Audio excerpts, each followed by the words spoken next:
Pastor Carrillo, 35. usted puede abrir su micrófono y llevarnos en oración en esta noche para comenzar la clase, por favor. Buenas noches a todos.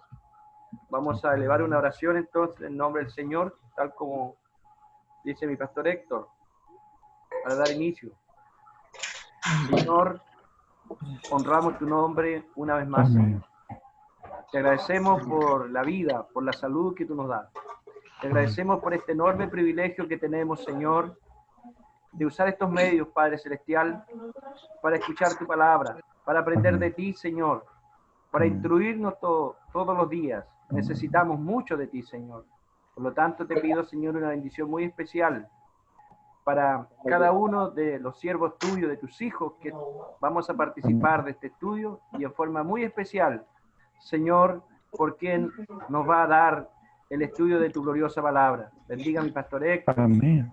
mi pastor Valdés, a todos los pastores, Señor, que están al frente de esta gran labor, Señor, que es poder instruirnos. Señor de los cielos, encomendamos nuestra vida en tus gloriosas manos, Señor. Y ahora queremos recibir tu bendición. También, Señor, ante nada te pedimos por nuestro obispo, Señor, que lo bendiga grandemente, Señor, y bendiga a toda nuestra iglesia, Señor. Padre Celestial, iniciamos esto, lo dejamos en tus manos, en el nombre glorioso de Jesucristo, nuestro Salvador. Amén. Amén. Así que sin más preámbulos, dejo con ustedes al doctor, pastor, apologista, doctor Juan Valdés. Mi pastor, todo suyo. Simplemente el hermano Juan. Muy feliz de estar con ustedes en esta noche y poder compartir con siervos que estamos trabajando para el mismo reino en distintos lugares, enfrentando distintos retos y a la vez deseando ser lo más eficaces y eficientes que podamos en el desempeño del ministerio que Dios nos ha puesto en las manos. Sé que entre ustedes hay mucha experiencia ministerial, pastoral.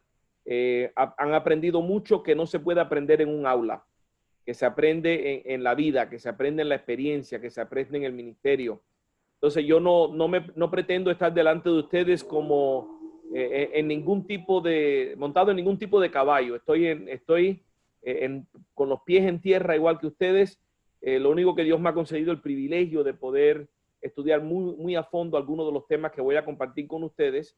Igual por eso quiero compartir, quizás algo de lo que comparta no sea nuevo para algunos, para otros sí, pero espero que sea un tiempo de edificación, un tiempo que podamos aprender a suplementar lo que ya conocemos de las Escrituras. De nuevo, lo considero un alto privilegio poder compartir con ustedes y gracias al pastor por la invitación y por las palabras tan amables en la presentación. Vamos a entrar, quiero compartir mi pantalla con ustedes y vamos a entrar de lleno en Apocalipsis. Quiero que dediquemos todo el tiempo que tengamos a este tema, a este libro.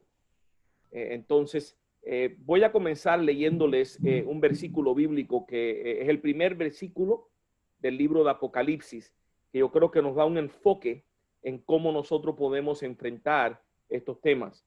Dice, la revelación de Jesucristo que Dios le dio para manifestar a sus siervos las cosas que deben suceder pronto, y la declaró enviándola por medio de su ángel a su siervo Juan, que da testimonio de la palabra de Dios y del testimonio de Jesucristo y de todas las cosas que ha visto. Bienaventurado el que lee y los que oyen las palabras de esta profecía y guardan las cosas en ellas escritas, porque el tiempo está cerca. Y si el tiempo estaba cerca cuando Juan escribió estas palabras, ¿cuánto no más cerca estará ahora? O sea, el tiempo cerca en la perspectiva de Dios tenía que ver con el cumplimiento pasado de muchas dispensaciones y pactos y llegar ahora a la etapa final, el tiempo de los gentiles, el tiempo de la iglesia, la dispensación de la gracia y entonces revelarnos a nosotros cómo terminaría la historia. Realmente el tema de Apocalipsis se puede resumir muy fácilmente diciendo que Apocalipsis es el libro que nos muestra que al final Dios logra su propósito. Dios cumple su propósito.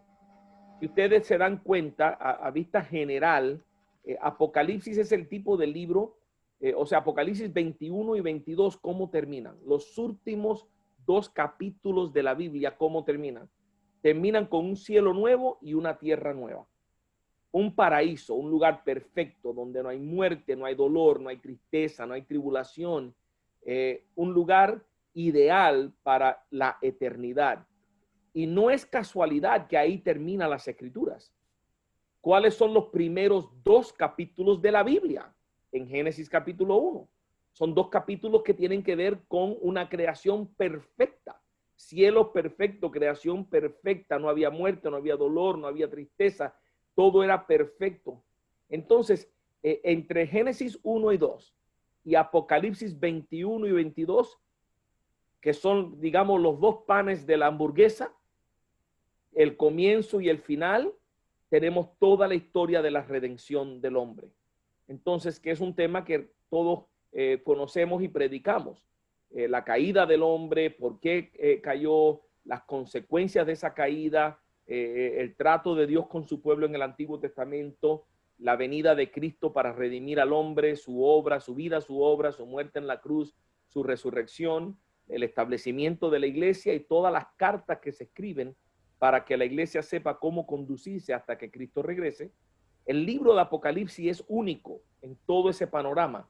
Es único en el Nuevo Testamento como el libro profético del Nuevo Testamento.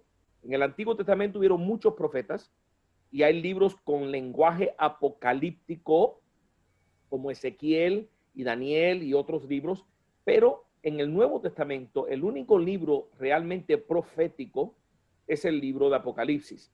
Entonces, resumir el contenido de Apocalipsis en 1 hora y media, que es lo que tengo designado para hacer esto, es imposible, imposible. Entonces yo le quiero dar a grandes vistos, a grandes rasgos, desde una perspectiva muy aérea, un panorama de lo que es Apocalipsis.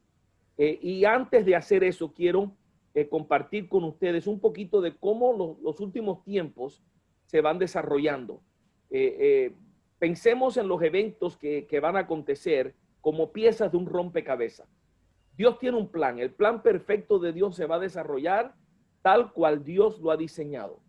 Y pensemos en eso como un gran rompecabezas tridimensional de miles de millones de piezas.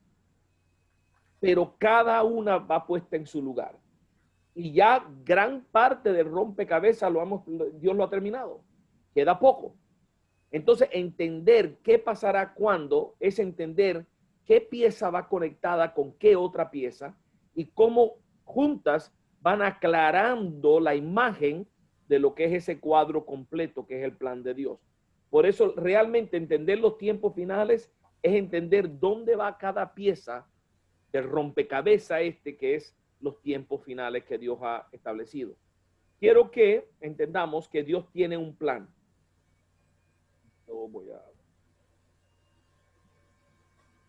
Dios tiene un plan y es el tema principal de las escrituras.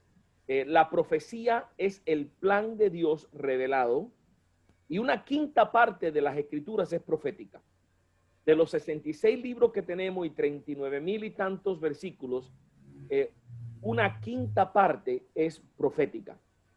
Entonces, de esa parte, una tercera parte de las profecías tienen que ver con la segunda venida de Cristo literalmente a la tierra. 23 de los 27 libros del Nuevo Testamento hablan de la segunda venida de Cristo a la tierra. Y entonces esto nos da una idea de la importancia que tiene el que nosotros entendamos lo que es el concepto profético de Dios y el plan de Dios, cómo se va desarrollando. Y en esta noche en particular, ¿qué lugar ocupa el libro de Apocalipsis en ese plan que Dios está desarrollando? Entonces, esto no es una clase de escatología, que es una clase de eventos finales, donde tocamos todo el plan perfecto de Dios para terminar los tiempos, sino vamos a enfocarnos solamente en lo que Apocalipsis contribuye al tema. También tenemos que tener en mente que para entender cualquier pasaje profético, y Apocalipsis no es nada distinto, tenemos que entender que la profecía tiene varias dimensiones. ¿Qué quiero decir con eso? Cuando usted está leyendo las escrituras y usted lee un pasaje profético, usted tiene que hacerse preguntas para ayudar a ubicarse a quién se le está dirigiendo este pasaje profético. Y esto aplica para cualquier profeta del Antiguo Testamento y para el libro de Apocalipsis. Cuando estamos hablando de personajes, personas, seres humanos, pueden ser seres humanos salvos o seres humanos perdidos. O sea, ¿a quién se le está dirigiendo estas palabras? Cuando leemos el juicio de Dios contra Egipto en la carta de en el libro de Isaías, o sea, entendemos que esto está escrito a personas perdidas, no a personas salvas, no a personas que son parte del pueblo de Dios. También tenemos que preguntarnos si la profecía que estamos leyendo es ni siquiera para seres humanos o si es para seres espirituales. Y seres espirituales hay dos categorías, buenos y malos. Les digo todo esto porque es muy común para nosotros malentender las profecías. Muy común. ¿Y por qué? Porque no nos hacemos estas preguntas claves. Nos acercamos a un pasaje bíblico que tiene que ver con las almas perdidas y se lo queremos aplicar a la iglesia, a los salvos. Tomamos un pasaje profético que está designado para los seres espirituales, los ángeles o los demonios, y se lo tratamos de aplicar a las personas. ¿Por qué? Porque no distinguimos, no hacemos la pregunta, no indagamos acerca de quién y para quién es esta profecía. Para quién es y de quién está hablando. Entonces, la primera dimensión que tenemos que tener clara en nuestra mente es la dimensión de a quién está dirigido el pasaje profético. También tenemos pueblos. Hay profecías para los judíos, hay profecías para los gentiles y hay pasajes proféticos para la iglesia. Entonces, cuando estamos leyendo un pasaje profético, no podemos confundir las categorías. Tenemos que entender a quién específicamente se le está refiriendo ese pasaje profético. Y hoy vamos a ver que Apocalipsis nos ayuda a entender un poco de esto, porque los planes de Dios para los judíos, para los gentiles y para la iglesia son simultáneos. Y entonces vamos a ver cómo eso se aplica al libro de Apocalipsis. Y cuando tratamos de aplicarle un pasaje profético que es para los judíos a la iglesia, ya caemos en una confusión tremenda. Crea muchas dificultades porque entonces otros pasajes bíblicos entonces no tienen sentido. Igual si tratamos de aplicarle a la iglesia algo que está profetizado sobre los gentiles. No es para la iglesia, es para los gentiles. Dios tiene un plan para la iglesia que es distinto al plan que tiene para los gentiles, que es distinto al plan que tiene para su pueblo, los judíos. Entonces, la tercera dimensión son los lugares. Hay profecías que se van a cumplir en el cielo, hay profecías que se van a cumplir en la tierra, y hay profecías que se van a cumplir en el mundo espiritual que se le llama debajo de la tierra, el infierno o el mundo de los demonios, el mundo espiritual. Y entonces tenemos que preguntarnos, el pasaje que estamos leyendo, ¿dónde es que se cumple? Y estas tres dimensiones, personas, pueblos y lugares, nos ayudan, son herramientas que podemos usar para entender correctamente cualquier pasaje profético, ya sea del Antiguo Testamento o del libro de Apocalipsis. Ahora, también quiero darle otro como preámbulo a lo que es el mundo profético y Apocalipsis. Tenemos que entender que distintas partes de la Biblia tienen distintos énfasis. Entonces, en el mundo de la profecía, distintos pasajes tienen distintos énfasis proféticos. Por ejemplo, en el Antiguo Testamento, el énfasis principal de la profecía tiene que ver con el reino milenial. El reino milenial de Cristo aquí en la tierra. No quiere decir esto que no hay profecía de otros temas en el Antiguo Testamento, porque sí las hay. Estamos hablando de énfasis. La gran mayoría de los pasajes proféticos, la mayor cantidad de versículos atribuidos a las profecías en el Antiguo Testamento tienen que ver con el reino milenario de Cristo. Entonces, entendiendo ese énfasis, cuando vamos al Antiguo Testamento, podemos ubicarnos y preguntarnos, bueno, el énfasis es esto, ¿estará esto hablando del reino milenial o será esto de uno de los pocos pasajes donde se habla de otro evento final? Cuando vamos a los evangelios, encontramos que la segunda venida literal de Cristo para establecer su reino es el tema de los evangelios. O sea, cuando Cristo regresa a poner sus pies en el monte de Sión y a establecer su reino en la tierra, esa es la segunda venida literal de Cristo poniendo sus pies en la tierra, es a lo que se refiere principalmente los evangelios. Claro, los evangelios también hablan de otras cosas. Claro que sí, Jesucristo habló del arrebatamiento de la iglesia cuando dijo que en Juan 14, que no se turbe vuestro corazón, creéis en Dios, creéis también en mí. En la casa de mi Padre muchas moradas hay, si así no fuera yo os lo hubiera dicho. Voy pues a preparar lugar para vosotros, y si fuere y os preparar el lugar para vosotros, también volveré y os tomaré a mí mismo, para que donde yo esté, ustedes también estén. Jesucristo les está hablando ahí del rapto. Yo los vengo a buscar a ustedes y ustedes van a pasar una eternidad conmigo. Eso no es la segunda venida literal cuando viene a establecer aquí su reino. Pero la mayoría de los pasajes proféticos de los evangelios tiene que ver con la segunda venida literal a la tierra de Cristo. En cuanto a las epístolas, el tema principal es el rapto de la iglesia. ¿Por qué? Porque las epístolas están escritas para la iglesia y las distintas iglesias. ¿Y qué es lo que más le interesa a la iglesia? El arrebatamiento. Lo que más nos concierne a nosotros, la iglesia, es el rapto. Entonces, si nos vamos a ir con el Señor, ¿cuándo va a ser? Tenemos que estar preparados. Es lo próximo que va a suceder. Cristo viene a buscar su iglesia. Entonces, ese es el énfasis de las cartas paulinas y de las epístolas generales. Cuando tocan el tema de la profecía, por lo general están hablando del rapto, aunque igual cabe decir que en las epístolas hay uno que otros pasajes que tienen que ver con otros eventos. Pero ese es el énfasis. Y Apocalipsis, que es el libro que vamos a ver hoy, tiene que ver con la gran tribulación. Apocalipsis es principalmente sobre la gran tribulación. O sea, y lo vamos a ver en un momento, los primeros 3 capítulos de Apocalipsis son sobre la iglesia.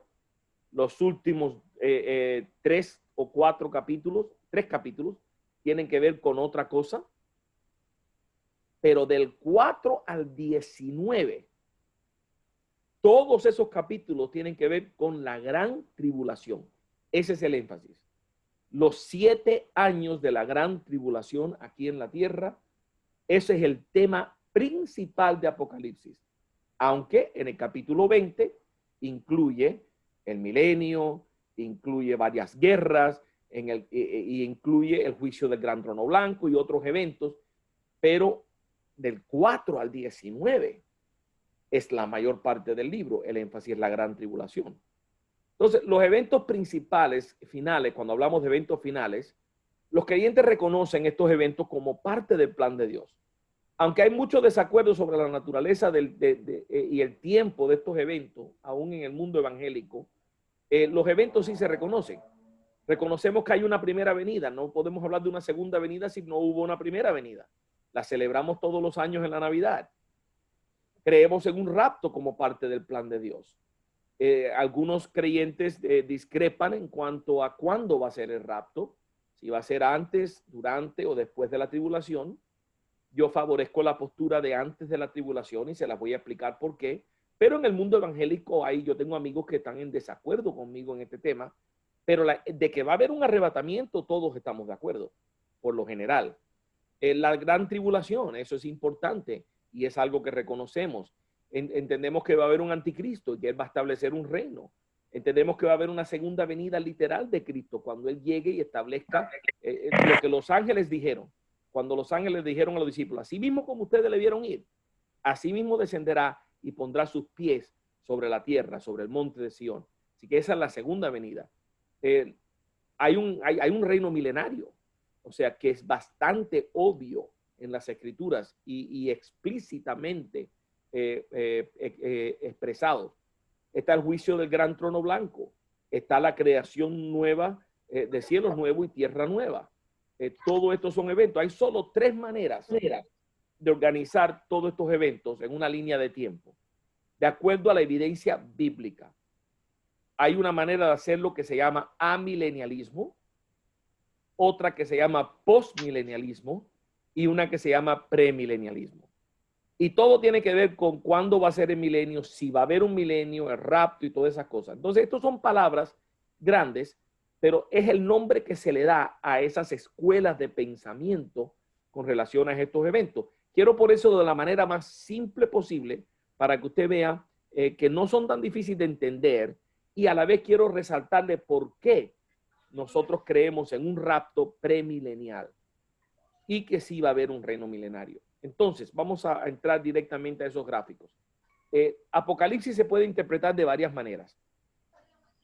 Hay aquellos que yo considero lo hacen erradamente, interpretan Apocalipsis desde la perspectiva histórica. Se llama la escuela preterista, pretérito, pasado, de interpretación de Apocalipsis.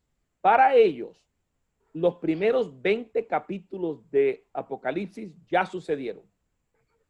Ya sucedieron. Y lo único que queda por suceder en el futuro es el capítulo 21 y 22, porque obviamente no hemos llegado a un cielo nuevo y una tierra nueva.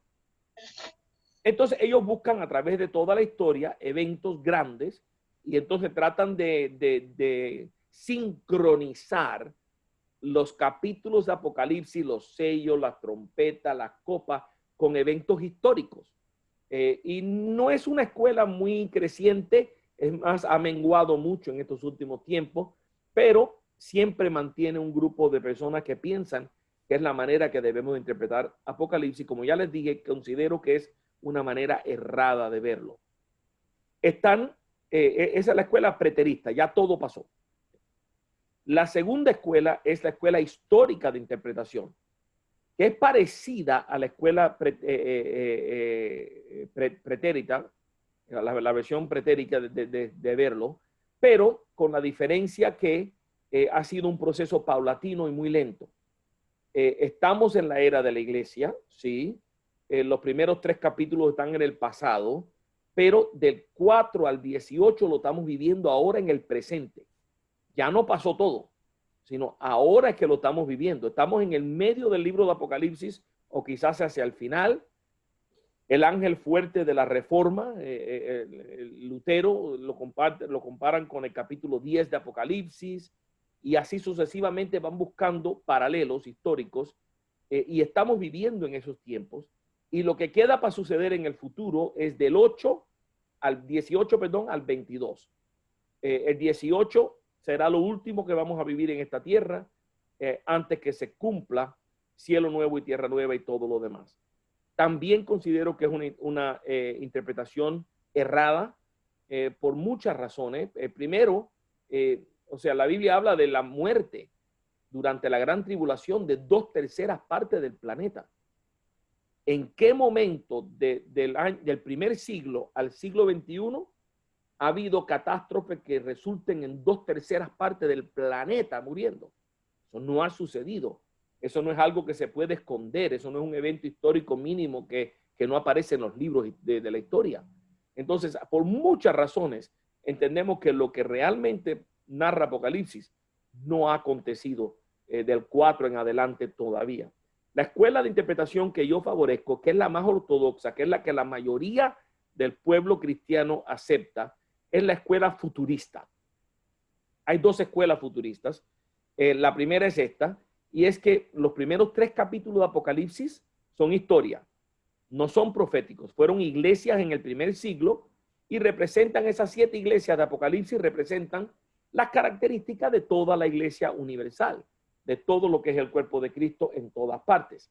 Entonces, estamos viviendo en la era de la iglesia, en la dispensación de la gracia, y lo que queda por suceder del capítulo 4 en adelante no comenzará hasta el arrebatamiento de la iglesia, siendo el capítulo 4 el que narra el arrebatamiento, y de ahí en adelante todo es en el futuro.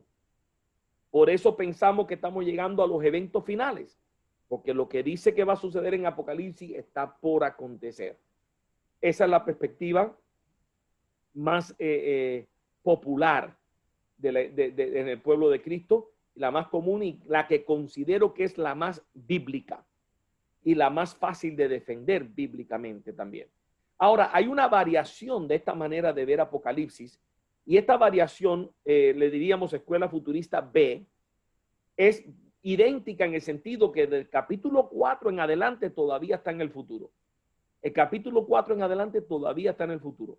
Pero esta escuela dice que las 7 iglesias representan 7 etapas en la historia de la iglesia.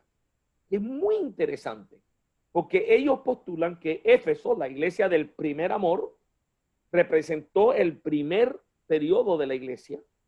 Luego Esmirna, luego Pérgamo, luego Tiatira, luego Sardis, y en los últimos días estaríamos viviendo una disyuntiva de 2 iglesias.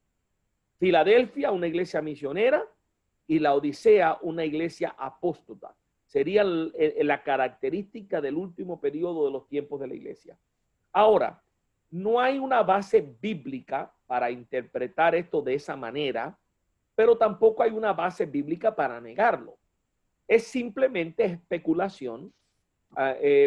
Los que lo proponen son exegetas y eruditos muy serios y han hecho bastante estudio y consideran que los patrones, las características de los distintos periodos de la historia de la iglesia corresponden con las características de estas 7 iglesias. Pero nosotros no vamos a discutir este tema. O sea que las 7 iglesias representan la historia de la iglesia hasta que Cristo regrese, o que las 7 iglesias representan las características principales de la iglesia general de Cristo, el cuerpo de Cristo en general, no estamos contradiciéndonos. O sea, podemos aceptar una o la otra y seguimos siendo o sosteniendo una postura ortodoxa. Ahora, el amilenialismo que le presenté hace un momento es la filosofía o la teología que dice que la era de la iglesia, el mundo se está empeorando y estamos viviendo el reinado de Cristo sobre la iglesia desde los cielos. No hay un milenio porque Cristo está reinando ya desde los cielos sobre la iglesia. Cuando Cristo vino a establecer su reino y Él está reinando. Todo lo que hablamos de un milenio tenemos que verlo alegóricamente. Eso de 1000 años simplemente es una manera de decir que va a ser un periodo largo y estamos viviendo ahora el reinado de Cristo en la era de la iglesia.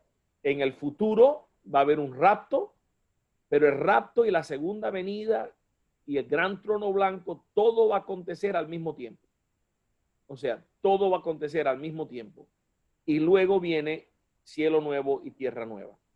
Entonces, el rapto es básicamente, en un abrir y cerrar de ojos somos transformados, pero subimos a las nubes, somos transformados y ahí mismo bajamos para establecer el reino de Cristo y para juzgar a las naciones. Entonces, todo eso está en el futuro, el rapto y la segunda venida y todo en el futuro, y es un solo evento. Esa es la postura amilenialista. La postura postmilenialismo, del postmilenialismo, dice que la iglesia, estamos en la era de la iglesia, pero en vez del mundo estar empeorando, el mundo está mejorando. Dios está reinando en la tierra a través de Cristo. O sea, de nuevo, no hay necesariamente un reino milenario, sino que Cristo está reinando en la tierra a través de la iglesia y reinando aquí en la tierra. Entonces, fíjese que en el amilenialismo dice que las cosas no se van a poner mejor. Todo se va a ir empeorando, empeorando, empeorando hasta el final. El postmilenialismo dice que no, que todo se va a ir mejorando. Vamos a llegar a un grande avivamiento y el mundo entero, toda lengua confesará y toda rodilla se doblará. Va a acontecer porque la iglesia va a provocar ese semejante avivamiento y vamos a predicarle a todas las naciones y el mundo entero va a creer y va a aceptar y vamos a ver un avivamiento global. Y entonces es que será los eventos finales, el juicio y todo lo demás. Es una perspectiva optimista del futuro. El amilenialismo es una perspectiva negativa sobre pesimista sobre el futuro. Ambas niegan el milenio completamente como un reino de 1000 años independiente. Y la postura premilenialismo, que es lo que nosotros afirmamos o lo que yo afirmo, y creo que es la postura vuestra también, es que estamos, cuando Cristo murió en la cruz, estableció la era de la iglesia. Cristo está en los cielos, Él no está reinando sobre la tierra, Él está esperando para reinar. La iglesia va a ser levantada en el rapto, ese va a ser el próximo evento. Vamos a estar con el Señor en el cielo por 7 años. Durante esos 7 años va a haber una terrible tribulación aquí en la tierra, cual nunca ha habido. Y al terminar los 7 años, nosotros regresaremos con Cristo y ahí sí Cristo va a reinar.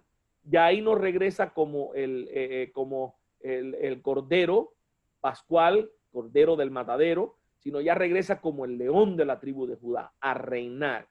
Ese reino durará 1000 años, Cristo aquí reinando en la tierra y nosotros reinando con él. Y entonces al final de los 1000 años vendrá el juicio del gran trono blanco, se determinará quién va a entrar en la vida eterna y quién va a entrar al infierno para siempre. Y ahí se determina el futuro eterno de todo el mundo. El Dios con el hombre eternamente y los perdidos separados para siempre. Esto es una comparación de las 3 perspectivas. Entonces quiero darle algunas notas, algunos comentarios sobre ellas, porque Apocalipsis tiene mucho que ver con esto, mucho que ver con esto. Porque lo que es la tribulación, el milenio y los cielos nuevos y la tierra nueva, todo es tema de Apocalipsis. Aunque la gran mayoría de Apocalipsis son esos 7 años que usted ve ahí en el gráfico, los 7 años de la tribulación. Ahora, notemos las similitudes. El amilenialismo y el postmilenialismo ambos niegan que el milenio sea un periodo específico de 1000 años. Consideran que el periodo de la iglesia es figurativamente el periodo milenial. La era de la iglesia es el milenio. Y ambos afirman que el rapto, la segunda venida, el juicio, el gran trono blanco son un solo evento que va a suceder en el futuro, lo cual es bastante difícil de sostener bíblicamente, pero se pueden hacer maravales con algunos versículos y lograr esa conclusión. Notemos la diferencia comparado con el premilenialismo. El premilenialismo afirma que el milenio será un periodo específico de 1000 años, así como lo dice la Escritura. El milenio será después de la era de la iglesia y después de la tribulación. La Biblia lo establece claramente. Esta postura separa el rapto de la segunda venida y del juicio del gran trono blanco como 3 eventos distintos. Y igual le digo, esto es lo que la Biblia realmente apoya. Entonces, nos preguntamos, ¿cuál es la perspectiva correcta? Mira, hay 2 razones por las que considero que el premilenialismo es la perspectiva correcta. Esto ya son mis conclusiones. Después de haber estudiado este tema por muchos años, he llegado a estas conclusiones. Primero, solo esta perspectiva da tiempo para que Dios cumpla las promesas que faltan por cumplirse. Vea que esto es sumamente importante, sumamente importante. El reino del renuevo de David, que dice Jeremías, la profecía dada a David, la promesa dada a David, que uno de sus descendientes se sentaría en Jerusalén y reinaría para siempre. Esa profecía nos ha cumplido. Esa promesa nos ha cumplido. Y las promesas Dios las cumple. Por lo tanto, esta es la única perspectiva que permite que un descendiente de David reine sobre Jerusalén. El reino de Dios, del Dios de los cielos, Daniel capítulo 2 y Daniel capítulo 7, solamente se puede cumplir en esta perspectiva. Si ustedes recuerdan la estatua de Nabucodonosor, del sueño de Nabucodonosor, ¿cómo termina el tiempo de los gentiles? Dice que una piedra no cortada de manos le pega a la estatua se derrumba completamente y esa piedra viene a ser un monte grande. Y cuando Dios da la interpretación, ese es el reino establecido de Cristo aquí en la tierra, que será el fin del reinado de los gentiles sobre la tierra. Entonces, ¿en qué momento se va a cumplir eso? Si asumimos una postura amilenial o postmilenial. Solamente en el premilenialismo es que cabe el cumplimiento de esos pasajes proféticos. El reino del Hijo del Hombre, Daniel capítulo 7, el reino de los cielos, en el Evangelio de Mateo, el reino restaurado de Israel, del que habla Hechos capítulo 1, los 1000 años del reino milenario que el mismo Apocalipsis en el capítulo 20 nos habla.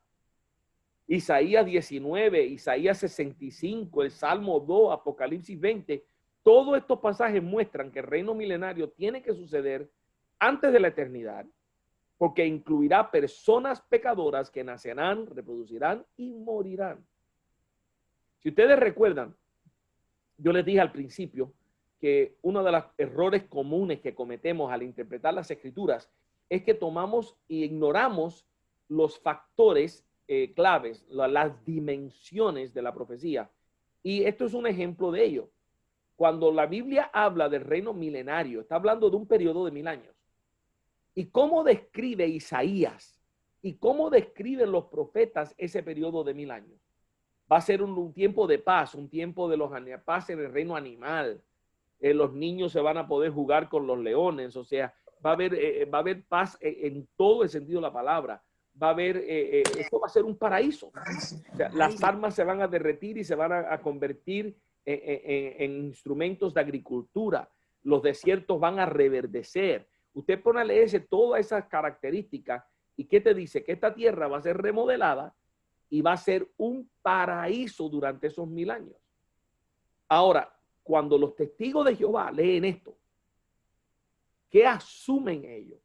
Ellos asumen que esta es la eternidad, que este es el cielo va a ser aquí en la tierra, aquí vamos a vivir el resto de la eternidad y leen los versículos que tienen que ver con el milenio. Por eso niegan los testigos de Jehová un cielo nuevo y una tierra nueva, porque ellos confunden el reino milenial con sus características con lo que va a ser por la eternidad, que va a ser un cielo nuevo y una tierra nueva. Entonces es una desubicación por no tomar en cuenta, o sea, específicamente para quién es esta profecía y cuándo es que se cumple. La segunda razón por la cual considero que esta perspectiva es la perspectiva correcta es porque la Biblia indica que el reino del Mesías comienza con la segunda venida y aún está en el futuro, así es como la Biblia lo ilustra. El reino milenario comienza con el retorno de Cristo en las nubes. No solo Pablo dice eso a los tesalonicenses, eso también lo dice Daniel en el capítulo 7. Mateo 24 y Marcos 14 dice que Cristo regresará en una nube y luego comenzará su reino. Mateo 25 del 31 al 46. O sea, si Cristo tiene que venir en una nube para entonces inaugurar su reino, ¿cómo vamos a pretender que ya estamos viviendo en el reino? Nadie lo vio cuando vino en secreto. ¿Cómo es esto? O sea, no justifica el contenido bíblico, no se puede armonizar. Hechos 1, en Hechos 1, Cristo restaura el reino de Israel cuando Él regrese en las nubes. Ahí lo dice claritamente. En segunda de Pedro 1 dice que los creyentes que aún no han entrado en el reino porque no ha sido todavía establecido el reino. Si ya Pedro está escribiendo esto en la era de la iglesia y el reino ya ha sido establecido, ¿cómo dice Pedro que todavía el reino no ha sido establecido? ¿No le avisaron a Pedro? O sea, no cabe la interpretación de una manera muy fácil. Es bastante difícil hacerlo. Ahora, el resumen de la perspectiva premilenial. Considera seriamente las promesas de Dios y descansa en su fidelidad. O sea, Dios es fiel para cumplir sus promesas y hay promesas que no se pueden cumplir a no ser por un reino de 1000 años aquí en la tierra después que Cristo regrese y lo establezca, algo que todavía no ha sucedido. Corresponde con una interpretación consistente de las profecías, una interpretación literal basada en las profecías ya cumplidas.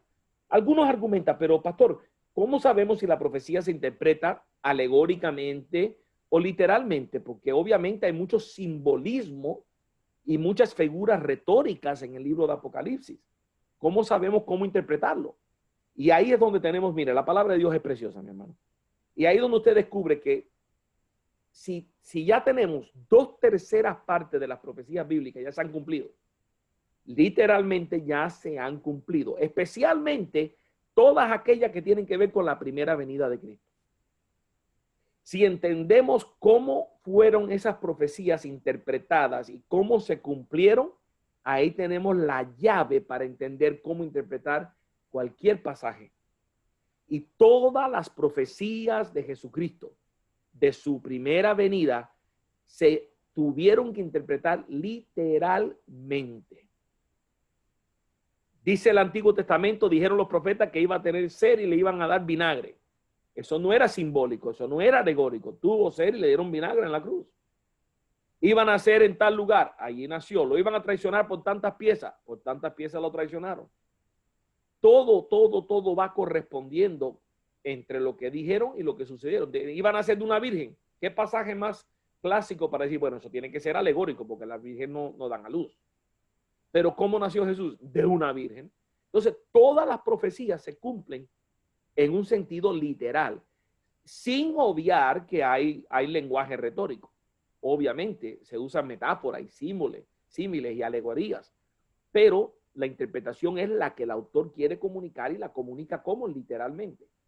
Entonces, las que faltan por cumplirse, ¿cómo se van a cumplir? Literal, porque el Dios se revela a sí mismo de la misma manera. Es el mismo Dios y Él no cambia su manera de actuar y su manera de ser. En el Nuevo Testamento nunca se refiere a Cristo como el rey de la iglesia. ¿Cómo vamos a decir que Cristo está reinando? El reino milenial es Cristo reinando sobre la iglesia. En ninguna parte Él tiene el título de rey de la iglesia.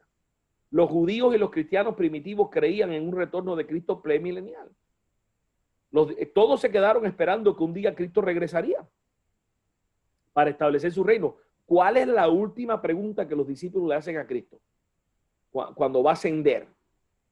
Le preguntan, bueno, pero ¿cómo te vas a ir si todavía no has establecido tu reino? ¿Cuándo vas a establecer tu reino? Él no les responde la pregunta, él se va.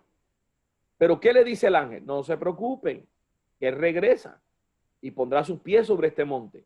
¿Qué le está diciendo el ángel? El reino se va a establecer cuando él regrese. La fecha, no se preocupen, nadie sabe la fecha, pero cuando usted lo vea regresar en esas nubes y poner sus pies sobre la tierra, ahí es que va a establecer su reino. Entonces, eso es lo que los judíos y los cristianos esperaban desde el principio, desde que se estableció la iglesia. Si abandonamos la interpretación literal de los pasajes proféticos, comprometemos toda nuestra hermenéutica. ¿Por qué? Porque si hay un pasaje que lo interpretamos alegóricamente y el próximo lo interpretamos literalmente, entonces, ¿quién decide cómo y cuándo? Ya cada uno va a interpretar como le da la gana. Como yo he escuchado predicadores predicar que los 10 leprosos representan 10 etapas en la vida del creyente. Pero ¿de dónde sacaron eso? Eso no tiene ninguna base bíblica. Eso es una interpretación alegórica del texto. Entonces eso permite que todo el mundo interprete como le da la gana. Y entiéndame una cosa. Cuando Dios se revela a sí mismo en las Escrituras, Dios no es esquizofrénico. El Espíritu Santo no es esquizofrénico. Dios revela en cada párrafo de las Escrituras, Dios revela algo a través del Espíritu Santo, una idea. Y es nuestro deber y nuestro trabajo entender qué es lo que el Espíritu Santo está revelando en ese pasaje particular. Entonces, si no hacemos eso, toda nuestra hermenéutica está comprometida y por eso hay tantos falsos maestros, y por eso hay tantas falsas enseñanzas y tanta gente hablando tantas sandeces, porque no son consistentes en su acercamiento a la interpretación bíblica. Y si Dios no cumplió sus promesas a Israel, ¿por qué pensar que va a cumplir sus promesas para la iglesia? No tenemos por qué pensar eso en absoluto. Ahora, voy a hacer una pequeña transición. Hay 3 áreas en el plan de Dios.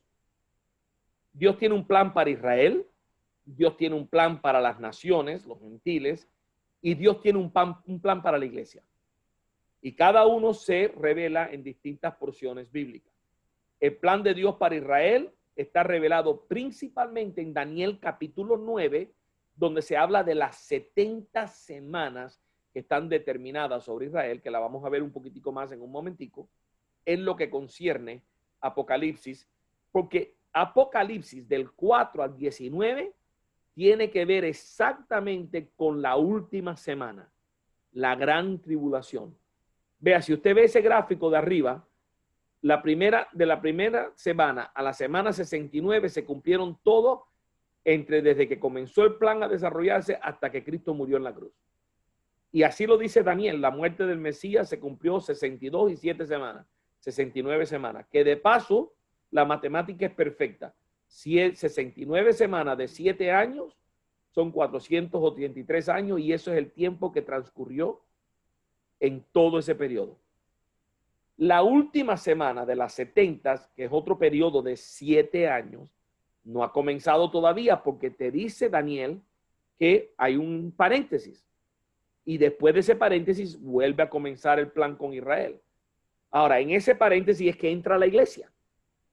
Y es exactamente lo que nos dice Romanos. O sea, que la iglesia, porque Israel rechaza a Dios, la iglesia tiene una oportunidad. Y ese es el periodo de la dispensación de la gracia. Dios tratando con la iglesia y corresponde con el paréntesis en el que Dios pone on hold, él para el plan con Israel temporalmente y hace espacio para tratar con la iglesia. Cuando termine de tratar con la iglesia y se lleva a la iglesia con él, resume su plan de Israel con la última semana que falta por cumplirse y es la que llamamos la gran tribulación, la semana número 70. Y es el tema principal del libro de Apocalipsis. Es decir, que lo que usted va a leer del capítulo 4 al 19 de Apocalipsis tiene más que ver con Israel que con más nadie. Porque la iglesia no va a estar aquí en la tierra para esos catástrofes. Ya nosotros como iglesia vamos a ser trasladados a la presencia del Señor. Y el plan de Dios con las naciones lo tenemos en Daniel capítulo 2, en el sueño que Dios le da a Nabucodonosor, donde le muestra que el tiempo de los gentiles, la cabeza que es Babilonia, el pecho y los brazos los medo-persas, el vientre y los muslos Grecia, las piernas largas Roma, el imperio romano, la último gobierno del tiempo los gentiles, los 10 dedos de barro y hierro mezclado, que representa los tiempos que estamos viviendo, los últimos tiempos. Y entonces, cuando ese tiempo se termina cuando Cristo pone sus pies sobre el monte y establece su reino. Entonces, el reino, el plan de Dios para las naciones, sí se termina cuando termina la gran tribulación. Las naciones, como no se van en el rapto, van a estar aquí para esos 7 años de tribulación. Y cuando Cristo viene a establecer su reino, se acabó el tiempo de las naciones. Esa es la piedra que derribó la estatua, cuando Él viene a establecer su reino. Entonces, este gráfico te ilustra más o menos una línea de tiempo de los 3 planes de Dios. Ahora, este gráfico es uno de los más importantes. Yo de paso, estos gráficos se los voy a facilitar al pastor para que él se los haga llegar a todos ustedes como un PDF que yo tengo y ustedes pueden descargar ese PDF, ustedes lo pueden tener todos estos gráficos, estudiarlos para que usted pueda sacar provecho. Este gráfico en particular es todos los eventos finales en orden, una secuencia de los eventos finales para que usted pueda verlos y trabajarlos uno por uno y considerarlos y verlos bíblicamente. Y entonces, aquí voy a anotar un poquitico para que usted pueda seguir lo que estamos viendo. Voy a usar aquí el mouse y vamos a un momentico a ponerle.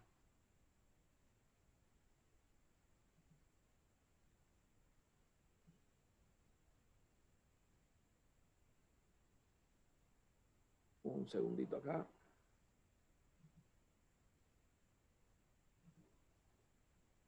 Ok, si ustedes ven acá, no me está, perdón. Bueno, no creo que me va a dejar hacerlo en este momento. Si usted se fija, hay 2 líneas gruesas. Una que va por arriba, que se llama cielo, y otra que va por debajo, que se llama tierra. Y hago estas 2 líneas porque si ustedes recuerdan, les dije que hay eventos que se van a cumplir en los cielos y otros que se van a cumplir en la tierra. Entonces, esto es para distinguir.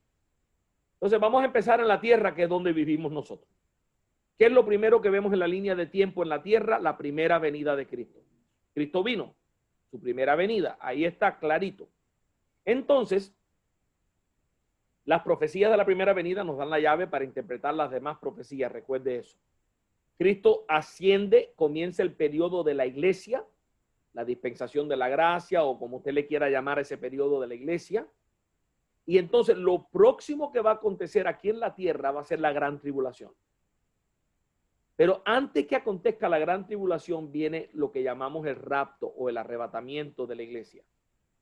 Que es y cuando la iglesia sea levantada, vamos al reino de los cielos y van a acontecer 2 cosas. Ahí sube a la línea de arriba. Dos cosas van a acontecer durante esos 7 años. Aquí en la tierra se va a estar acabando con la tribulación. Pero en el cielo van a suceder dos cosas. El tribunal de Cristo, que es más bien una ceremonia de recompensa donde se le va a dar a cada uno las coronas, y la cena de la boda del Cordero, que son la celebración del matrimonio, al fin, el matrimonio de Cristo con la iglesia. Eso va a ser durante los 7 años. Mientras tanto, aquí en la tierra se va a estar acabando el mundo. 2/3 partes de la población del mundo va a perecer durante esos 7 años. La Biblia divide el periodo en 2 partes, 3 años y medio y 3 años y medio. Y por esa razón la gente se equivoca. Hay personas que piensan que la iglesia va a pasar por la mitad de la tribulación, los primeros 3 años y medio, pero no sobre la segunda parte. Y creen en un rapto en el medio de la tribulación. Pero eso es porque malinterpretan Daniel capítulo 9 cuando habla de los 7 años divididos en 2 partes. Esta semana, fíjese, dice supuestamente la primera mitad son 3 años y medio de paz y luego 3 años y medio de terror. Pero eso no es con relación al mundo. Cuando usted lee a quién se le está hablando, dice el profeta Daniel, 70 semanas estén determinadas sobre tu pueblo, sobre tu nación, sobre tu ciudad. Jerusalén, esto está hablando de Israel. Van a ver, por el pacto que el anticristo va a hacer con Israel, van a haber 3 años y medio de paz en Jerusalén, en Israel. Paz entre los judíos y los palestinos, entre los judíos y el mundo musulmán que le rodea. Va a haber paz. No va a haber paz en el mundo. El mundo se va a estar acabando, pero va a haber paz en Jerusalén. Entonces, la gente dice, no, durante los 3 años y medio de paz la iglesia va a estar aquí porque de todas maneras no va a estar tan mala la cosa. No, eso es un error. Desde el primer día de la gran tribulación se abre el primer sello y los 7 sellos esos son terribles. Después vienen las 7 trompetas que son terribles y los sellos y las trompetas, todo ocurren en la primera mitad, en esos primeros 3 años y medio. Y los últimos 3 años y medio son las 7 copas. Se los voy a mostrar en un momentico. Pero no cometa ese error de pensar que porque son 3 años y medio de paz, es paz mundial. No, es paz solamente para los judíos en Jerusalén y es una paz política la que está hablando el pasaje. Entonces, al terminar los 7 años, nosotros regresamos con Cristo a reinar aquí en la tierra. Y Apocalipsis describe ese regreso precioso en el capítulo 20. Él regresa con un caballo blanco y un ejército detrás de él de personas vestidas de lino blanco y resplandeciente. ¿Quiénes son esos? Nosotros. ¿A quién se le ha concedido que se vista de lino fino, blanco y resplandeciente? A la novia, a la iglesia. Nosotros regresamos con él a reinar aquí en la tierra con él. Entonces, también hay un poco de confusión cuando se habla de eventos finales sobre lo que es la segunda venida. Porque la segunda venida no es un evento, es una serie de eventos. Comienza con un rapto, el arrebatamiento, 7 años y el regreso a la tierra. Entonces, hay pasajes bíblicos que hablan del arrebatamiento como la segunda venida y otros que hablan del regreso como la segunda venida, porque todo es un conjunto de eventos que van a acontecer llamados bíblicamente la segunda venida. Pero hay una diferencia. En uno somos arrebatados en las nubes y en el otro dice que todo ojo le verá. En una nos vamos, en el otro regresamos. Cuando vamos a los textos bíblicos, obviamente son 2 cosas, el ser levantado para estar con Cristo y el regresar a reinar con Él. Son 2 cosas diferentes. A uno le llamamos el rapto y al otro la revelación, cuando Él llega con nosotros aquí a la tierra. Al llegar Él a la tierra va a haber una guerra tremenda, la guerra de Armagedón, donde Israel va a ser invadida y van a perder. Su primera guerra la van a perder al final de la gran tribulación, pero eso es lo que al fin los vaya a lograr que ellos se enfoquen y clamen a Dios por su redención. Al fin clamarán a Dios. Y entonces, Él descenderá y los defenderá, peleará por ello. Inmediatamente hará un juicio de las naciones, Joel capítulo 3 o Mateo 25, donde va a separar las naciones que va a permitir que entren al reino milenario de Él y aquellos que van a ser echados en el lago de fuego ya y directo enviado al infierno, no se les va a dejar permitir participar del reino milenial. Al terminar los 1000 años, va a haber otra guerra. Y hay dos eventos ahí también que no están en el gráfico, pero que se los voy a mostrar en un momentico.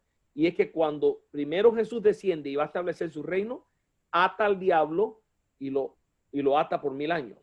El anticristo y el falso profeta son echados directo al infierno, pero el diablo lo atan por 1000 años. El milenio, cuando termine el milenio lo sueltan, engaña a alguna gente, quiere formar un golpe de estado, viene la guerra de Gog y Magog y es derrotado finalmente. Y ahí sí es echado él al lago de fuego, donde dice que el anticristo y el falso profeta le están esperando. 1000 años más tarde, todavía están ahí y le están esperando. Entonces entra el periodo del juicio del gran trono blanco. Y después del gran trono blanco hay solamente dos resultados: aquellos cuyos nombres están en el libro de la vida, vida eterna; aquellos que no aparecieron en el libro de la vida, muerte eterna. Y ese es el final del capítulo, del libro. Entonces, ese es el plan de Dios, los eventos finales en orden y en secuencia con versículos bíblicos que apoyan cada evento.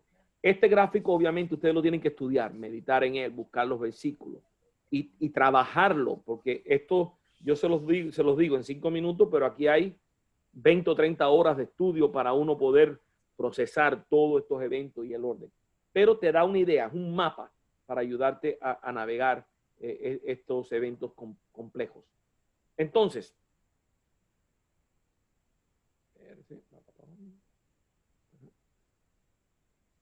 Israel es la llave para entender los eventos finales. Es la llave para entender los eventos finales. Y el plan de Dios para Israel está muy claro en Daniel capítulo 9. 70 semanas están determinadas sobre tu pueblo. Véase que son 70 semanas de 7, como ya les mencioné. 69 ya se han cumplido, así que sabemos que las 70 se va a cumplir, porque las primeras se cumplieron, porque no se va a cumplir la última. Y también entendemos que están determinadas sobre Israel. Fíjese cómo le dice. Le está hablando a Daniel y le dice: tu pueblo y tu santa ciudad.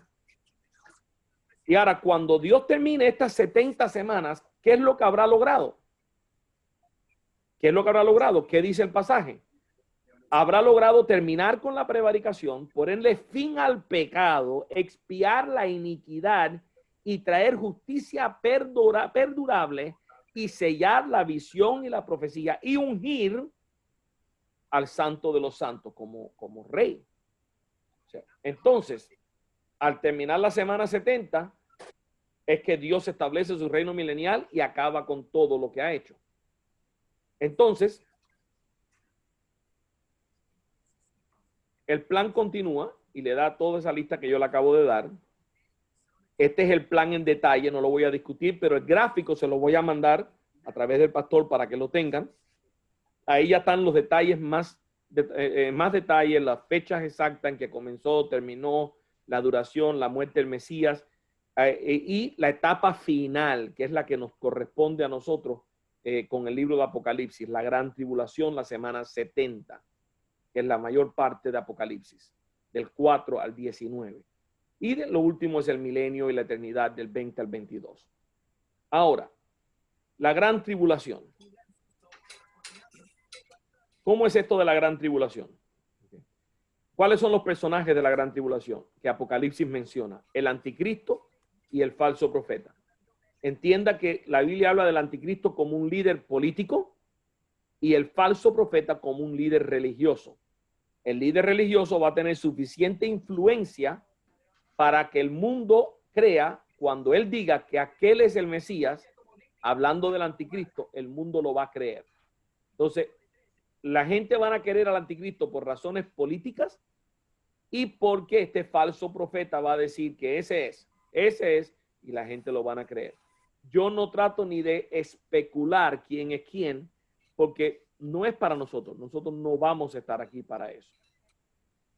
Además, los pasajes principales que tienen que ver con la gran tribulación, Daniel 9, Mateo 24 y 25, pero principalmente, vea, Apocalipsis 4 hasta el 19, casi el libro entero. Los juicios de Apocalipsis de la gran tribulación se dividen en 3 partes. Los sellos, en el cual Dios usa seres humanos para juzgar la tierra. Las trompetas, donde Dios le da permiso al diablo, a Satanás, para que juzgar la tierra, para que traiga dolor y sufrimiento sobre la tierra. y las copas donde Dios mismo es el que derrama juicio. Entonces Dios va a permitir en la primera etapa que los seres humanos sean los instrumentos que van a traer la gran tribulación a la tierra. Luego le va a dar un tiempo a los demonios y a Satanás para que traigan gran tribulación sobre la tierra. Y finalmente Él derrama las 7 copas para ponerle fin a todo. Entonces, los juicios se van intensificando según va terminando la gran tribulación. Entienda que los 7 sellos, cada uno trae desastre a la tierra, y sobre un desastre viene otro desastre, y sobre ese otro desastre viene otro. Está lloviendo sobre lo mojado. Es decir, el efecto es cumulativo. Y cuando el 7º sello se abre, vienen 7 trompetas más de juicio. Cada trompeta ya viene a traer calamidad sobre un mundo que ya está en un estado calamitoso y va añadiendo dolor. Entonces es importante entender que hay una intensificación desde el primer sello hasta la última copa. Nadie es capaz de imaginarse el efecto cumulativo de un juicio sobre otro, sobre otro, sobre otro, sobre otro. Si nosotros con esta pandemia del coronavirus estamos mal, ahora imagínense que en estos momentos de la pandemia se desate otro problema grande. Y arriba de ese otro problema grande, otro más que... Entonces, es un efecto cumulativo lo que estos juicios van a traer sobre la tierra, que va a ser algo terrible. Por eso dice que es una tribulación cual nunca se ha visto. Y por eso cuando alguien me dice que ya eso se cumplió en la historia, me hace cuestionar su sensatez al decir eso. Ahora, Apocalipsis del 1 al 5. Este gráfico te ayuda a ver lo que es Apocalipsis del 1 al 5 en forma de gráfico. El primer capítulo comienza con la visión de Cristo, Cristo en medio, y la predicción de completa extinción de la tierra y lo que va a pasar. De ahí viene capítulo 2 y 3, mensaje a las 7 iglesias. Después en el capítulo 4 tenemos una serie de cánticos con los pasajes bíblicos que corresponden. Y el libro y el Cordero son introducidos también en el capítulo 5. Los primeros 3 capítulos vemos una cristofanía, una manifestación de Cristo. Cristo en medio de todo lo que se está hablando, en medio de su iglesia, en medio de los candeleros, etcétera. Y está hablando de la iglesia en la tierra. Ya comenzando en el capítulo 4, pasamos más a una teofanía, una revelación de Dios mismo, el trono de Dios. Y los ángeles rodeando el trono y el Cordero acercándose al trono. Cambia la perspectiva. Es como si en una película estás viendo 2 escenas. Los primeros 3 capítulos la cámara está enfocada en la escena terrenal. Comenzando en el capítulo 4, la cámara se enfoca en el escenario celestial. Y empieza a describir cosas maravillosas que Juan está viendo. Ahora, tengamos paciencia con Juan. Entienda algo. Juan tiene el reto de describir cosas que él nunca ha visto. Ni siquiera se ha imaginado, y Dios se las muestra en una visión y a él le toca ponerle palabras a lo que está viendo. Imagínense en un tiempo en el que Juan vivía, donde no había carros, no había fuego, o sea, en el sentido armas de fuego, con balas y municiones explosivos. No se había desarrollado la tecnología ni siquiera de carro, imagínense, mucho menos aviones, misiles. Todo esto es algo que ni por la mente de ese mundo había pasado. Ahora Dios le muestra una escena de la guerra final, de las batallas finales a Juan. ¿Y qué está viendo Juan? Helicópteros Apache negros de esos disparando lo que parece ser misiles uno tras del otro, de candela lo que está saliendo. Entonces, ¿qué dice él? Cuando él describe eso, él no sabe lo que es un helicóptero. Eso no está en el vocabulario de él. Él no sabe de nada que pueda volar, excepto las aves. ¿Qué va a hacer? Entonces, ¿qué dice? Wow, se me parece a una langosta de esas negras, los bichitos esos, los insectos, la langosta negra, una langosta grande echando fuego por la boca. Eso es un helicóptero lo que está describiendo, de guerra, peleando en una batalla. Entonces entiende que las limitaciones y el reto para Juan, el lenguaje apocalíptico, requiere que tú trates de imaginar lo que él estaba viendo, por lo que está describiendo con su vocabulario limitado, porque todavía estas cosas ni siquiera se han inventado. Nadie, o sea, es como que Juan estuviera hablando de un teléfono celular. En aquel entonces la comunicación no existía, la telecomunicación. Tú querías hablar con un vecino, le pegabas un grito por la ventana a ver si te oía.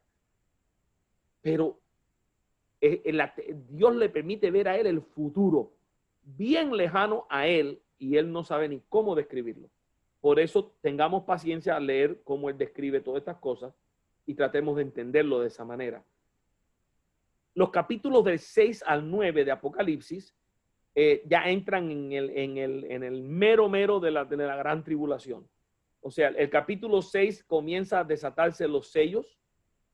El primer sello es un jinete blanco, un caballo blanco. El segundo, un caballo rojo. Después un caballo negro y después un caballo pálido. Entonces entendamos los 4 caballos, los 4 jinetes de Apocalipsis que representan. El jinete blanco es reino. Fíjate, no se te escape el paralelismo aquí. Esto es una persona, este es el anticristo. El caballo blanco es el anticristo, quien se presenta como el Mesías en un caballo blanco, como el líder, como el rey, el que va a mandar, el que va a conquistar la tierra. ¿Cómo es que regresa Cristo a la tierra en Apocalipsis 20? En un caballo blanco. Entonces el diablo está imitando a Cristo y tratando de pasar a este como que este es el Cristo que está regresando a la tierra y es el Mesías, el que llegó por fin. Y ese va a ser obviamente el anticristo. Va a tener ese caballo blanco, pero va a ser acompañado de un caballo rojo que va a traer sobre su reinado sangre, seguido por un caballo negro. Va a haber una hambruna en la tierra terrible, seguido por el caballo pálido. Va a haber muerte por doquiera. El quinto sello habla, es una visión que se ve los santos abajo del altar, los mártires que han sido decapitados por no ponerse la marca de la bestia. El sexto sello es un terremoto, pero un terremoto cual nunca la tierra ha conocido. Fíjese que dice que ¿quién puede estar en pie? Pregunta Juan, cuando él ve la visión de ese terremoto tan terrible. Entonces, el efecto de estos 6 sellos es producir temor. Y produce temor. Y es un juicio parcial. Y los siervos de Dios, aquí el pueblo de Israel, aún los escogidos, sufren y son afectados terriblemente. Pero en el capítulo 7, Dios separa de Israel a 144,000 sellados. Y te dice que son de cada tribu, 12,000 de cada tribu, te da los nombres de las tribus para que no quepa duda quiénes son. Y estos van a ser representantes de Cristo y del reino y de Dios aquí en la tierra. Van a ser 144,000 evangelistas sellados. Ahora, a partir de que ellos son sellados en el capítulo 7, ya ellos son amparados de todos los daños futuros que van a venir. Entonces, el séptimo sello lo que hace es abrir las 7 trompetas. Y eso ya lo vemos en el capítulo 8. Empieza en el capítulo 8 y 9, empezamos a ver las 7 trompetas. La primera trompeta trae granizo y fuego sobre la tierra. Dice que una tercera parte de la tierra es destruida. Luego viene un volcán en el segundo sello y una tercera parte del mar es destruido. Después viene un meteoro y una tercera parte de las aguas son dañadas.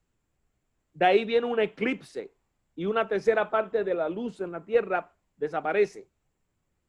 Y entonces aparecen los 3 ayes. Ay. Y cuando termina la sexta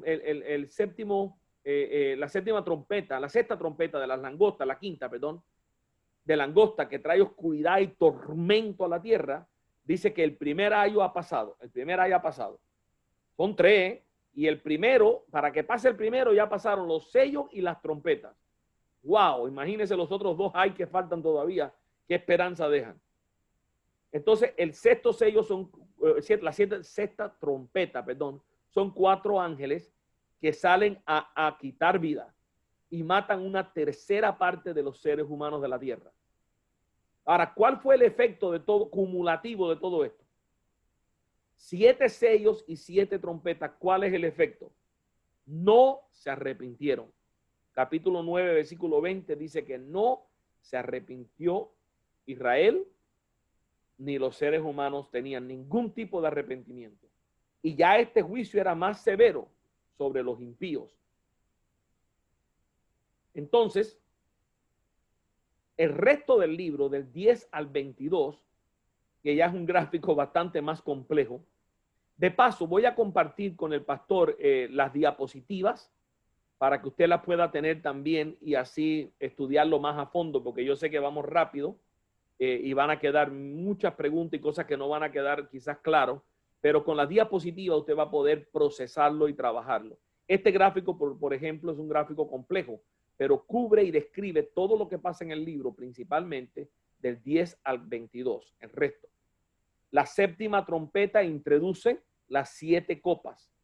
Esas 7 copas, cuando pasan las 7 copas, es que ha pasado el segundo año. ¿Y cuáles son esas 7 copas? La primera copa se derrama sobre la tierra, trae úlceras a la tierra. Esas úlceras van a ser precisamente donde la gente tiene la marca de la bestia, en la frente o en la mano. Va a traer úlceras cancerosas. Esto ya es ahora el comienzo de la segunda mitad de la gran tribulación. Hasta ahora, la sello y la trompeta, la primera mitad, los 3 años y medio. Ahora, en los últimos 3 años y medio tenemos las copas. La segunda copa es sangre en el mar, mortandad en el mar, cual nunca se ha visto. La tercera es sangre, las fuentes de agua son dañadas. La cuarta es fuego, el sol quema la tierra, parece que se descubre un hoyo, se destapa un hoyo en la capa de ozono y el daño es terrible. La quinta copa es dolor como nunca se ha visto sobre el trono de la bestia. En el sexto se derraman espíritus inmundos que salen del Éufrates. De ahí viene lo que es la guerra de Armagedón, que ya se comienza a pelear esa guerra, pero hay un terremoto terrible que viene del aire y todo esto, ¿cuál es el resultado? Los hombres maldijeron a Dios. No fue hasta que Israel fue conquistada que ella no se arrepintió, que ella no clamó a Dios y entonces reconocieron al que había traspasado. Zacarías capítulo 12 y Zacarías capítulo 14 son capítulos clave para entender esto. Y el clímax del juicio es Cristo regresando para establecer su reino en capítulo 19. Del 19 en adelante cambia el tono completamente del libro, porque ya se derramó la ira de Dios. Cristo le pone fin a todo ese periodo de la semana 70. Terminó la semana 70, ahora comienza a reinar Cristo sobre el pueblo judío en Jerusalén, sobre el mundo entero, pero particularmente un descendiente de David sentado en su trono reinando sobre Israel. El milenio. Y terminando el milenio, el gran trono blanco, cielo nuevo y tierra nueva. Y la eternidad. Entonces, este gráfico como que les da un poco más de detalle sobre esos eventos. Ahora, ¿cuál es el final de la gran tribulación? Aquí quiero enfatizar esto para llevarnos ya hacia la conclusión de esta exposición. 2/3 partes del mundo perece durante la tribulación. Bíblicamente. Dice Zacarías 13, que acontecerá que en toda la tierra, dice Jehová, que las 2/3 partes serán cortadas en ella y se perderán, mas la tercera parte quedará. Si eso sucediera en nuestros tiempos, estamos hablando de 5,000 millones de personas morirían. 2/3 partes de la población del planeta moriría. Israel va a ser invadido. Mira lo que dice Zacarías 14:2. Porque yo reuniré a todas las naciones, esta es la batalla de Armagedón, para combatir contra Jerusalén y la ciudad será tomada. Serán saqueadas las casas, violadas las mujeres y la mitad de la ciudad irá en cautiverio, mas el resto del pueblo no será cortado de la ciudad. Zacarías capítulo 14. Pero llega el fin de la gran tribulación porque Israel clama a Cristo y él responde en esa guerra. Mira lo que dice Zacarías 14:3. Después saldrá Jehová y peleará con aquellas naciones como peleó en el día de la batalla y se afirmarán sus pies en aquel día sobre el monte de los olivos. Una venida física a la tierra. Satanás va a ser atado por 1000 años el anticristo y el falso profeta serán lanzados al lago de fuego y el diablo atado 1000 años, entonces viene el juicio de las naciones. 3 pasajes claves hablan del juicio de las naciones. Apocalipsis 19, del 11 al 21, Mateo 25 y Joel 3. El juicio de las naciones, básicamente, el pasaje de Mateo es el más conocido y el más mal interpretado por nosotros los evangélicos. Cuando dice la palabra, tuve hambre y no me diste de comer, tuve desnudo y no me vestiste, por cuanto no lo hiciste a uno de mis pequeñitos, nosotros tomamos esos pasajes como que es para nosotros la iglesia. Sí, hay un principio ahí que nos aplica. Nosotros tenemos que servir al necesitado siempre. Dios nos llama a eso. Al hambriento hay que darle de comer. Pablo lo dice también. O sea, eso es obvio. Hay que atender a las viudas y a los huérfanos y a los presos. Esto lo entendemos. Pero el juicio de las naciones va a ser basado en cómo trataron a Israel, estas naciones, durante la gran tribulación. Aquellos que apoyaron a Israel, que tuvo hambre y le dio de comer, que tuvo desnudo y la vistió, que apoyó al pueblo de Dios, a uno de estos pequeñitos se lo hicieron a él, esos pueblos, esas naciones aliadas de Israel van a permitir que entren a gozar del reino milenial. Y todas las naciones que eran enemigas de Israel, que pelearon contra Israel y le negaron a Israel o le viraron las espaldas, aunque no hayan peleado y no los ayudaron, esas naciones van a ser echadas directamente al infierno. No van a pasar, no van a gozar de lo que es una tierra remodelada y un reino milenial aquí en la tierra. Eso es lo que le acabo de explicar. Vamos a adelantar.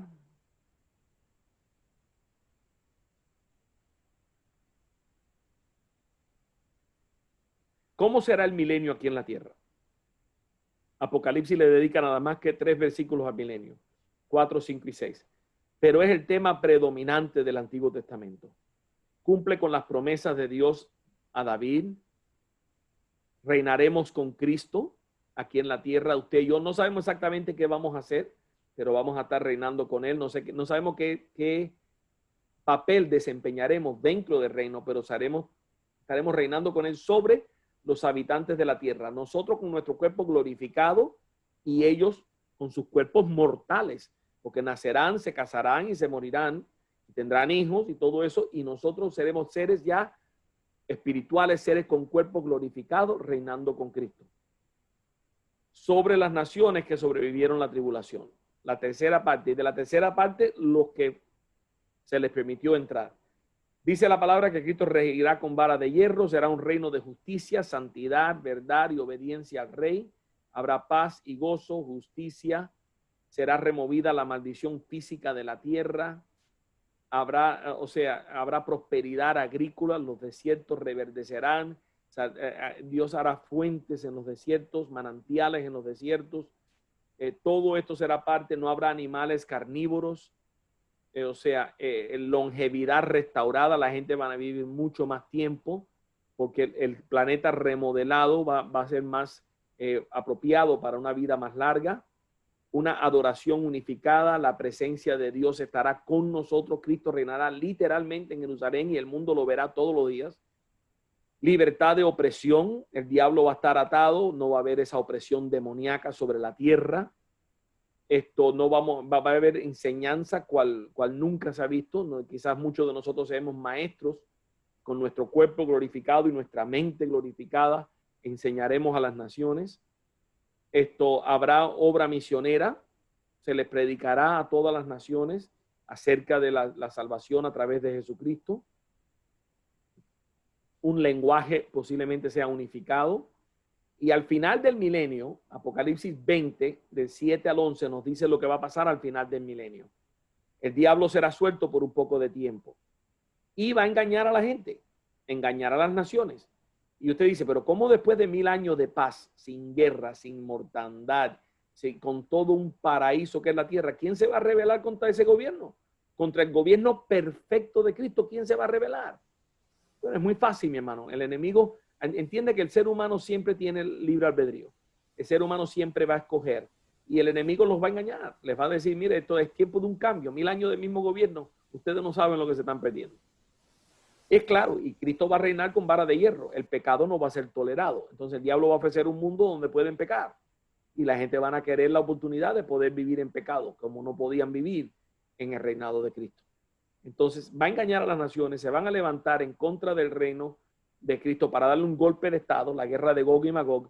Pero esto es una guerra solamente en teoría, o sea, solamente en la intención de la gente, porque realmente no le van a entrar a tiro a Jerusalén, o sea, dispararle un misil contra Jerusalén, o sea, contra Jesús, contra Dios.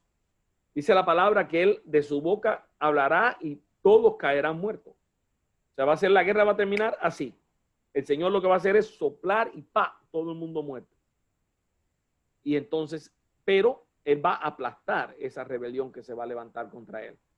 Y eso ya, pues entonces, el diablo es lanzado al lago de fuego y viene el juicio del gran trono blanco. Apocalipsis 20, del 11 al 15, para muerte eterna o vida eterna. A veces se discute si en este juicio van a haber personas que se van a salvar y personas que se van a perder.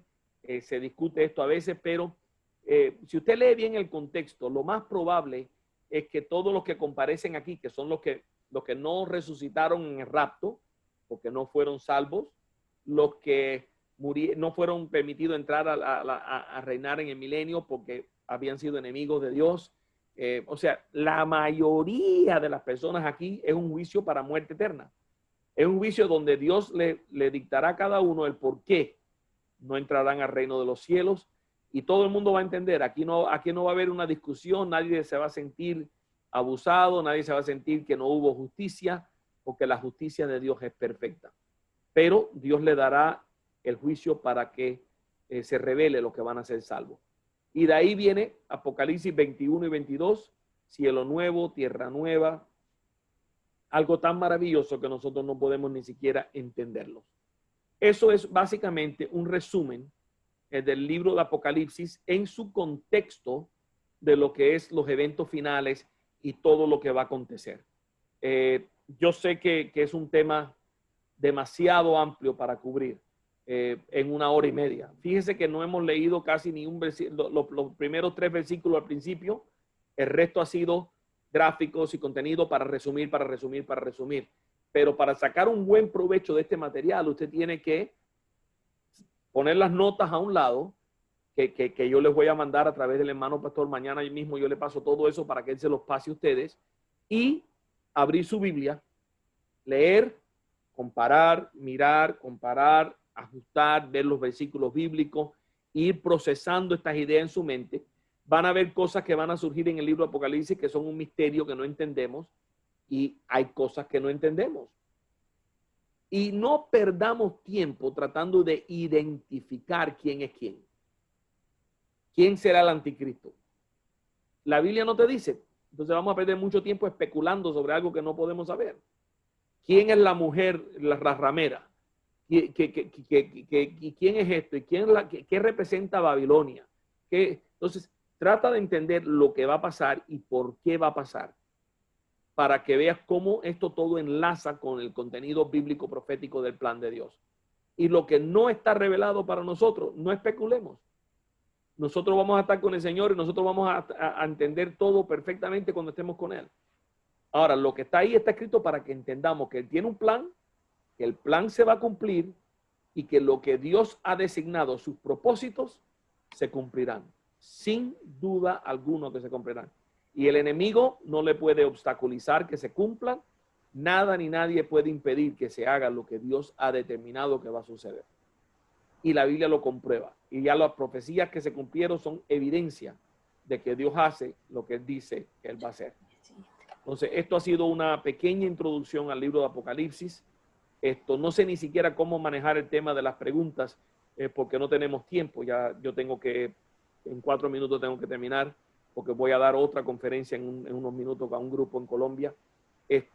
Pero si usted tiene preguntas sobre lo que, después que usted vea esta grabación y después que usted vea las notas y después que usted tiene más preguntas, me puede mandarlas de repente por correo electrónico al pastor, que él me las pases a mí, y un día nos reunimos nada más que a contestar preguntas sobre Apocalipsis. Tampoco soy un experto en Apocalipsis, lo he leído muchas veces y tengo una idea de lo que es, pero habrá cosas que usted me pregunta que yo le voy a decir, pues buena pregunta, pero yo tampoco sé. O sea, aquí estamos todos aprendiendo. Pero yo estaría dispuesto a tener una sesión de preguntas y respuestas con ustedes sobre el tema, pero después que usted lo ha procesado en su mente.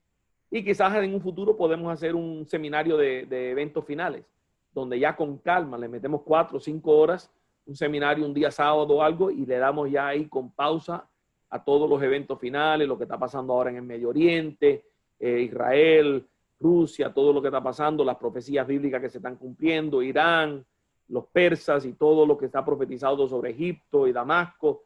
Y hay mucho material en lo que son eventos finales, pero eso ya requiere un tiempo largo, 4 o 5 horas de seminario para poder entrar más a fondo. Y yo coordino con el pastor de repente, y si hay interés lo podemos hacer en un futuro. Bueno, gracias por atenderme y escucharme y le entrego entonces al pastor para que él continúe con esta parte. El pastor Juan, muchas gracias por su tiempo, su dedicación. Es una bendición para nosotros haberlo tenido con nosotros. Él ya tiene un segundo plan el día 4 y 11 de septiembre. No se olvide, mi pastor Juan, que tenemos ya, está agendado, porque nos va a dar básicamente el tema de la salvación. Así que eso va a tener que ser en 2 clases. Tal vez podemos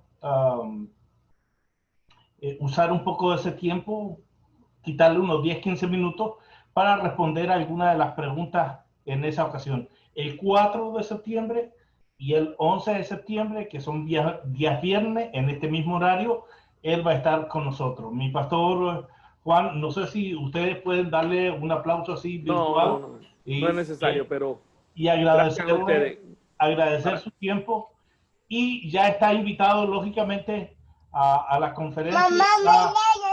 Está nuestro obispo Daniel Valladares, que está con nosotros y en este minuto, y queremos también invitarle a usted a desde ya la próxima conferencia, que seguramente va a ser en el mes de, en el siguiente año, febrero o marzo en Chile. Hay muy buenos corderos que se asan y son deliciosos. Nunca he estado en Chile. He viajado el mundo, casi todo Latinoamérica, he viajado Asia, nunca he estado en Chile. Y es una de mis metas, es conocer la tierra de Chile, porque tengo muchos amigos chilenos y me encantaría conocer tu tierra. Así que yo quedo ansiosamente esperando poder ir a compartir con ustedes. Muchas gracias, mi pastor. Sabemos que tiene que irse. Le agradecemos su tiempo. No hay de qué. Dios me les bendiga. Esperamos el 4. El 4 y el 11 trataremos el tema de la salvación en cuanto a la seguridad de la salvación, se pierde, no se pierde, cuál es el problema del calvinismo, el arminianismo, cómo reconciliamos, cómo tratamos estos temas. Es algo más polémico, pero que hay que tratar con ello y qué dice la palabra sobre estos temas. Ahí sí vamos a pasar un tiempo bien interesante. Así que espero esos días para estar con ustedes también. Gracias, mi doctor. Dios me le bendiga mucho. Buenas noches. Gracias. Buenas noches. Mis pastores, lo prometido es deuda. Es uno de mis maestros, de mis mejores maestros de Biblia que he tenido. Extraordinaria, mi pastor. Y básicamente es nuestra fe, nuestra postura, y es como nosotros los metodistas pentecostales entendemos el Apocalipsis. No hay ni un lugar a dudas. Es esto lo que como metodistas pentecostales creemos, sostenemos, y no tan solo metodistas pentecostales, hay una línea importante de siervos de Dios y de iglesias que tienen esta línea, que es absoluta y completamente seria, con mucho refuerzo y con una exposición tan deleitosa como lo ha hecho nuestro querido pastor Juan Valdés. Bendición para él, bendiciones. Yo soy una persona que no me metía mucho en el Apocalipsis porque yo sé que era bien complejo, pero incluso tengo libros, pero como él explicó, me quedó clarita la película.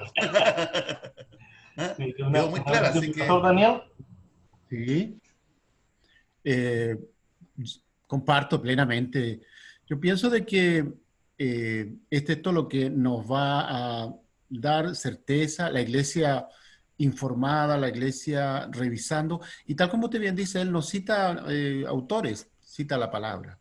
Y cuando la palabra es citada, ella rompe dudas, quebra argumentos y nos solidifica. No olvide usted que la palabra de Dios dice que ella es espada, entonces con gozo. El Apocalipsis es hermoso, con Daniel juntos. No es cosa de temerle porque es la palabra de Dios. Ahora, es que hay que pedir sabiduría, hay que pedir entendimiento y poner un corazón ardiente, una mente fría para ir analizando cada efecto. Y tal como bien dice, que la vacuna es la marca de la bestia y que sino yo, gracias al Señor, creo y todos creemos de que nos vamos con el Señor antes que se mueva un disparo en contra nuestra. Esa es nuestra fe. La novia, la esposa del Cordero no va a ser expuesta a la gran tribulación, eso es absoluto. Y eso nos da a nosotros un gozo de escuchar de una excelencia y saber que el Señor ha levantado siervos de Dios y nosotros con gozo podemos disfrutar de estos estudios que nuestro pastor hizo. Una gran bendición, realmente una bendición, que muchos se están perdiendo. Aquí hay 50 personas y nuestra corporación tiene mucho. Yo no sé qué les pasa a algunos siervos del Señor, llaneros solitarios, como dice mi director, pero aquí en esta manera, de esta forma, es donde debemos enriquecernos. Yo me gozo de que nuestra corporación esté en este plan tan glorioso y llamado a los pastores, ¿por qué no? Si el saber no ocupa lugar, más la palabra. Y lo que decía mi obispo Daniel es muy, muy importante. Él decía, se nos va a acabar la vida y nos van a quedar libros por leer, porque son tantos, hay tanta sabiduría en otras personas, pero en la misma escritura está la sabiduría del Señor y que la podemos extraer de ahí siempre. Está a nuestro alcance y hay que tener los personajes apropiados. Gracias a Dios por estos maestros que he tenido en la universidad, que son maravillosos. Ustedes pudieron disfrutar del pastor Pedro Jiménez. La historia de la iglesia es una cosa impresionante. Y el apoyo de mi pastor Daniel, el apoyo de Moisés, es valiosísimo. Pero nada se pudiera hacer si mi obispo Daniel no hubiera tenido la visión de decir, mira, ¿sabes qué? Tenemos que estudiar porque es necesario que los pastores nivelemos cómo estamos en los estudios básicos, elementales. Y ahora ya, mis pastores, gracias por estar aquí. Mi obispo Daniel. Yo estoy orando al Señor, mis pastores, hace varios años, que el Señor nos una, a los pentecostales mayormente. Ese es mi mayor anhelo, porque yo tengo una palabra muy propia mía, y la digo siempre: el día que nos unamos los pentecostales, Satanás no sepa dónde va a cortar. Porque vamos a ser una potencia. Y Chile necesita, y el mundo necesita que nos unamos. Oramos al Señor. Padre Dios eterno, te doy gracias por haber estado presente en esto tan importante que hemos escuchado. Es un libro que poco se toca, Apocalipsis, pero qué importante es poder, Señor, recibiendo la revelación e interpretación también. Hay muchos errores en los que se creen que lo están haciendo bien, pero qué lindo es tener de parte suya, Señor, lo que realmente usted dejó escrito. Bendíganos a todos, bendiga a las iglesias que están representadas, pastores que han venido de otras iglesias, sean bienvenidos, sigan participando, porque hay premio para todos. Tu bendición de salud llega a todos y guárdanos, cuídenos hasta la próxima clase. Se lo rogamos, se lo imploramos por Cristo, mi Salvador. Amén. Gloria a Dios, gloria a Dios, gloria a Dios para siempre. Que Dios les bendiga a todos. Amén. Y pastores, muy buenas noches. Amén. Abrazo fuerte para todos.